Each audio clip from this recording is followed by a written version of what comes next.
మీలోకి వచ్చిన దయ్యం చేస్తుంది. అసలు ఎందుకు సార్ ఇదంతా? రే విష్ణు, శివాని చేసిన సినిమా చూసిన తర్వాత మన సినిమా మనకే ఎక్కట్లేదురా. నీ టేకింగ్ 1970s ఉంది. ఓ పని చెయ్యి, రేపటి నుంచి శివాని టేకింగ్ని ఫాలో అయిపో. సెకండ్ షెడ్యూల్ నుంచి శివాని చేత డైరెక్షన్ చేయిద్దాం. మనలో డైరెక్షన్ ఎవరు చేస్తే ఏముందిరా, మనకు కావాల్సిన సక్సెస్. ఏమంటావు?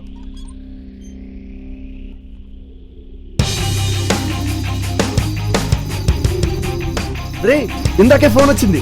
నెక్స్ట్ వీకే బాంబే వెళ్ళి కథ చెప్పాలి. నువ్వు అర్జెంటుగా ఆ బుక్ నుంచి మంచి కథ సెలెక్ట్ చేసి చెప్పరా. నువ్వు అన్నట్టు ఆ బుక్ మన ఫేటే మార్చేసిందిరా. నా రషెస్ చూపించి ఆల్రెడీ మా ప్రొడ్యూసర్ సినిమా అమ్మేశారంటరా. సినిమా రిలీజ్ అవ్వకముందే 10 కోట్లు ప్రాఫిట్ అంటరా. ఆ బుక్ నాకు దొరికింది. నాకు రాని సక్సెస్ వాళ్లకు రాకూడదు. వాళ్ళు బ్రతుకుంటే వినాయక్ నాతో సినిమా చేయడు. అందుకే వాళ్ళు బ్రతకూడదు. అందులో వినాయక్ చదివింది 2-3 స్టోరీలే. ఆ కథల్లో ఏ కథ తీసుకొని సినిమా చేసినా సూపర్ హిట్ గ్యారంటీ.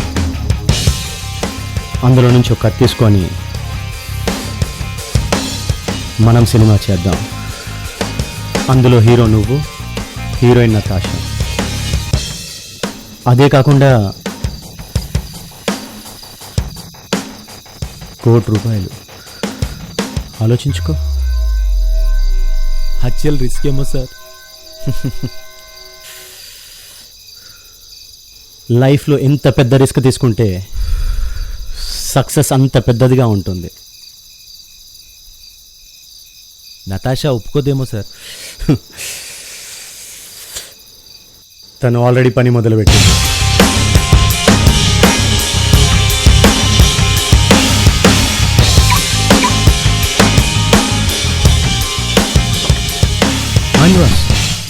స్టూడియోకి వెళ్ళి నా సినిమా హార్డ్ డిస్క్ నాశనం చేయించు.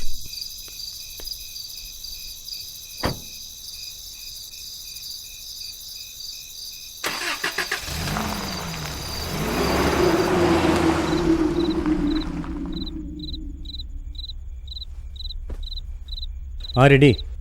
స్టేషన్లో ఉన్నావా? మనం వేసిన దయ్యం ప్లాన్ పర్ఫెక్ట్గా వర్కౌట్ అయింది.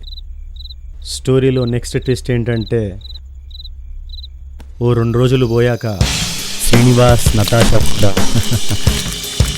అలా ఆ దయ్యం నాలోకి రావడం మనం కూడా ఊహించని ట్విస్ట్ అన్నమాట. ఎందుకంటే దయ్యాలకు లాజిక్లు ఉండవు. ఏమంటావు? సో ఇప్పటి వరకు అంతా పర్ఫెక్ట్గా మనం అనుకున్నట్టే జరిగింది. కానీ వినాయక్ అలా తొందరపడతాడని నేను ఎక్స్పెక్ట్ చేయలేదు.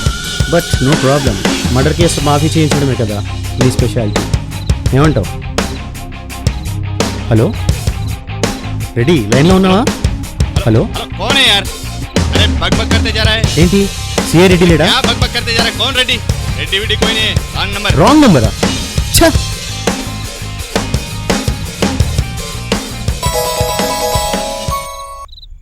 రెడీ, ఎక్కడున్నావు?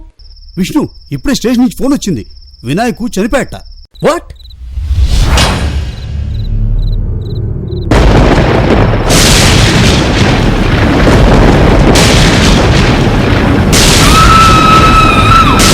ఏమైంది?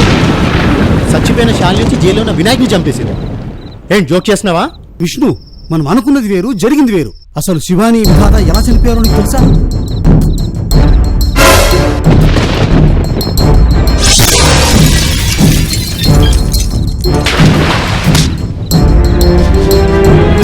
ఆ బుక్లో నిజంగానే దయ్యం ఉంది.